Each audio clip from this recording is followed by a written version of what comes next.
समस्तांमध्ये सार साचार आहे, कळेना तरी सर्व शोधून पाहे. जीवो संशयो वावगातो त्यजावा, प्रभाते मनी राम चिंतित जावा. ते कार्तिक मास, कृष्ण पक्ष, चतुर्थीचा दिवस, शुभपुण्य तिथौ.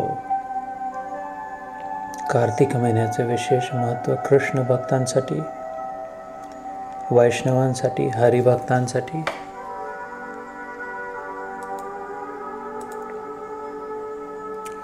रामदास स्वामी म्हणतात, समस्तांमध्ये सार साचार आहे.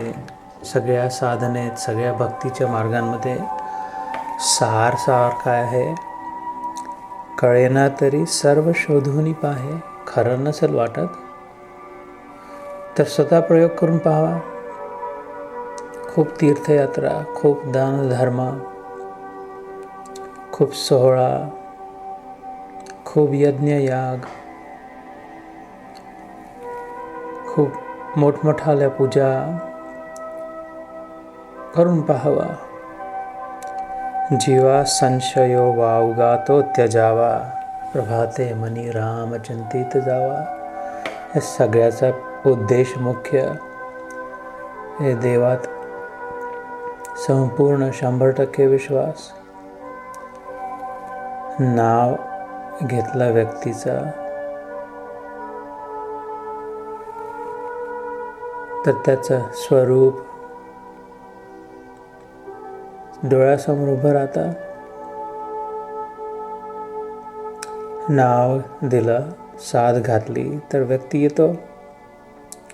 या सगळ्याचं सार नाव, चिंतन, मनात चिंतन, स्मरण, निधिध्यासन.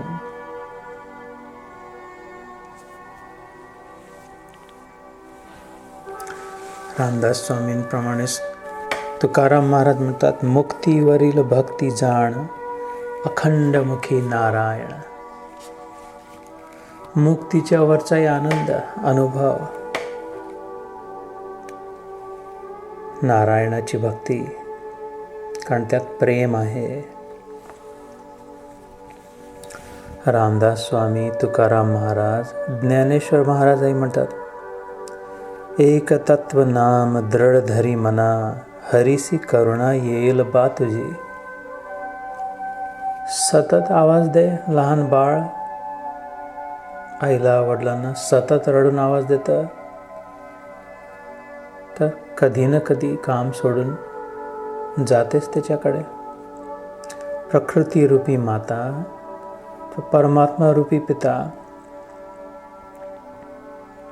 अवश्य येतील मदतीला, लक्ष देतील.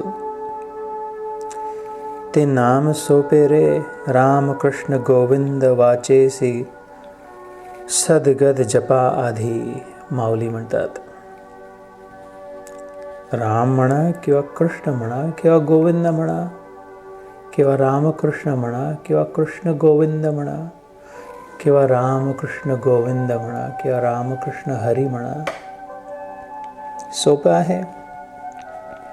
नामा परते तत्व नाही रे, अन्यथा वाया आणिक पंथा जासी जणी. महाराष्ट्रातल्या मराठी संतांमधले ज्ञानप्रधान प्रमुख स्थान असलेले ज्ञानेश्वर महाराज म्हणतात, वाया आणिका पंथा जासी जणी. उगाच खूप कष्ट काबाड, खूप कपोलकल्पित मनात आले तसं करण्यापेक्षा पहिले मनात चिंतन, नाव घेऊन मनात स्मरण, मनात विचार देवाचा, मनातून मनानी प्रेम. ज्ञान देव मौन जपमाळ अंतरी, धरुनी श्रीहरी जपे सदा. स्वतःचं उदाहरण जगासमोर ठेवलं ज्ञानेश्वर महाराजांनी.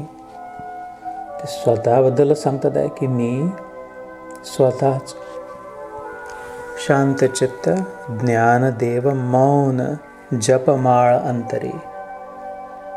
मनातल्या मनात ईश्वराचं चिंतन करत असतो. त्याचं नाव घेत असतो. धरुनी श्रीहरी जपे सदा. स्वतःबद्दल सांगतात. हळूहळू मग मन नियंत्रणात. उपजलिया बाळकासी नाव नाही तयापासी. ठेविलेनी नावेसी ओ देत उठी.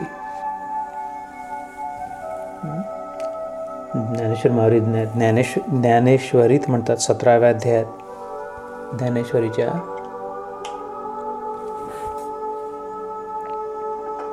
श्रद्धात्रय विभाग योग मराठीत भाषांतरात. तर बाळाचा जन्म होतो तेव्हा त्याला काही कल्पना नाही स्वतःबद्दल, नाव नाही. आणि एकदा नाव ठेवलं त्याचं,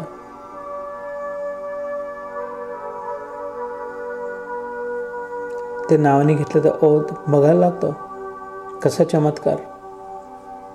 जे कुठलं ठरवून दिलं की ओके याला असं म्हणायचं, याला हे नाव द्यायचं, आणि तेच ते नाव घ्यायला लागलं तर त्या बाळाच्या लक्षात येतं की काहीतरी माझ्याबद्दल म्हणत. बघायला लागतं बरोबर. कुत्रा मांजर सगळेच, मनुष्य बाळ लहान तानं बाळ तर विशेष. जन्म झाल्यावर तर नाव नव्हतं, नाव दिल्यावर लक्ष द्यायला लागलं. तर कुत्रा मांजर मनुष्य तर हरी का नाही त्याच्या नावाने टाहो फोडला तर लक्ष वळून. उपजलिया बाळकासी नाव नाही तयापासी. ठेविलेनी नावेसी ओ देत उठी. बघतो, रिस्पॉन्ड करतो. म्हणून मनातल्या मनात चिंतन, स्मरण, ध्यान, नाव, जप. परमहंस उपनिषद नावाचं आहे. अगदी छोट्यातल्या छोट्या उपनिषदाने 108 पैकी 4च श्लोकांचं उपनिषद, कारण सर्वोच्च गतीचं वर्णन करणारा परमहंस पदाची स्थिती. त्यातलं शेवटच्या श्लोकातली शेवटची ओळ आली 4 श्लोकापैकी. किती महत्त्वाचे असतील.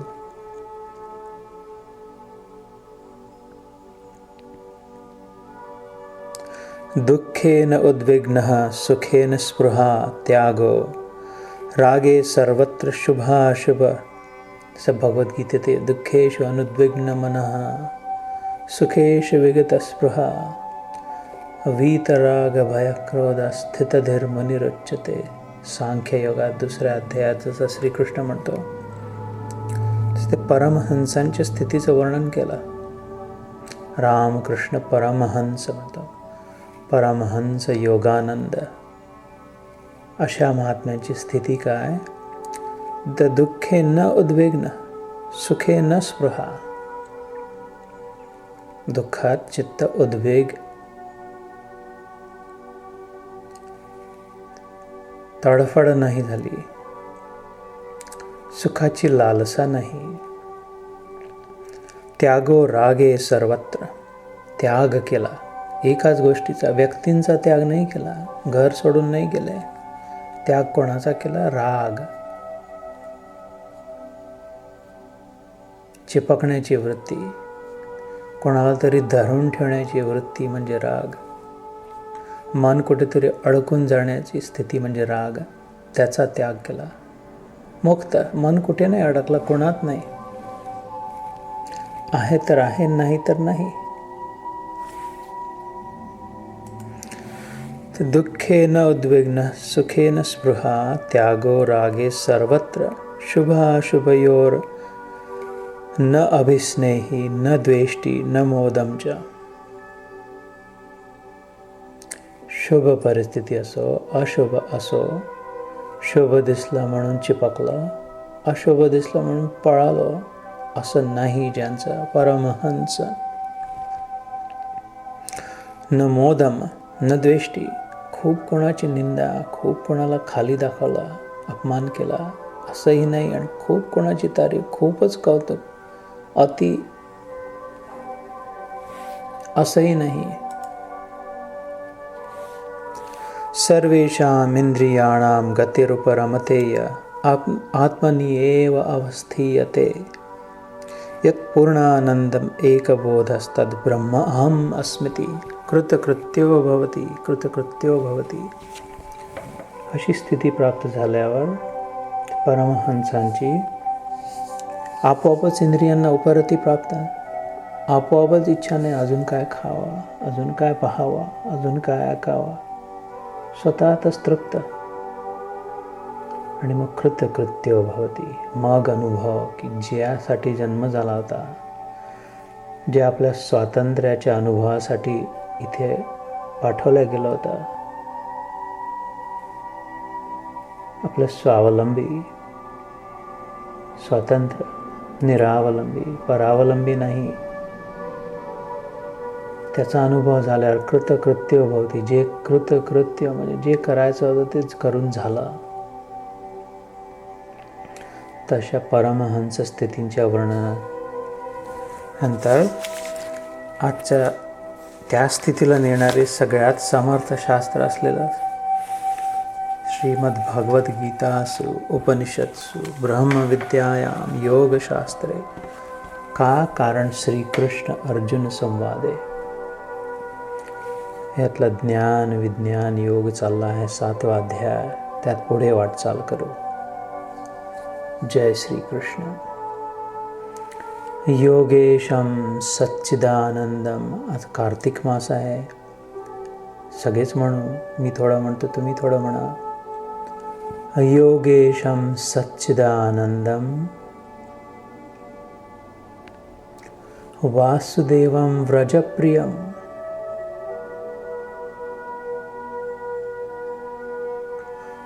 धर्म संस्थापकं वीरं कृष्णं वंदे जगद्गुरुं.